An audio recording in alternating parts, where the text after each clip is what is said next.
আমদানি হওয়ায় হিলি স্থলবন্দরে পাইকারি ও খুচরা পর্যায়ে কমতে শুরু করেছে কাঁচামরিচের দাম। একদিনের ব্যবধানে প্রতি কেজিতে দাম কমেছে ৯০ থেকে ১০০ টাকা। মরিচের দাম কমায় স্বস্তি ফিরেছে সাধারণ ক্রেতার মাঝে। সামিউল ইসলাম আরিফের তথ্য ও ছবিতে প্রতিবেদন। গত কয়েকদিনে প্রচুর দাম বেড়েছে কাঁচামরিচের। প্রতি কেজিতে বিক্রি হয়েছে ৩০০ থেকে ৪০০ টাকায়। বাজার নিয়ন্ত্রণে রাখতে গত রোববার মরিচ আমদানির অনুমতি দেয় বাণিজ্য মন্ত্রণালয়। সোমবার থেকে আমদানি শুরু হয়। হিলি স্থলবন্দর দিয়ে প্রথম দিন ৩টি ভারতীয় ট্রাকে ২১ টন এবং মঙ্গলবার ১২টি ট্রাকে ৭৫ টন ৫২০ কেজি কাঁচামরিচ আমদানি হয়। আমদানি হওয়ায় খুচরা ও পাইকারি বাজারে কমতে শুরু করেছে দাম।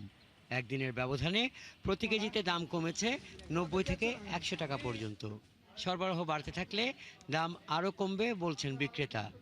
দাম কমে আসায় সন্তুষ্ট ক্রেতা। কালকে বৈকালে কাঁচামরিচ বেশি আমরা ২৪০ টাকা কেজি, আজকে হলো ১৫০ টাকা ৬০ টাকা কেজি, ১৬০-৫০। আর একটু কমলে ভালো হয়, ৫০-৬০ টাকা কেজি হলে ভালো হয়।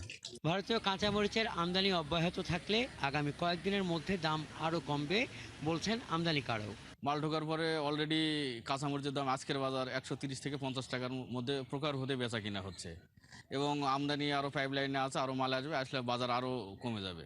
বিকাল ৪টা পর্যন্ত আপনার ৭ গাড়ি হিলিপোর্টে মরিচ আমদানি হয়েছে।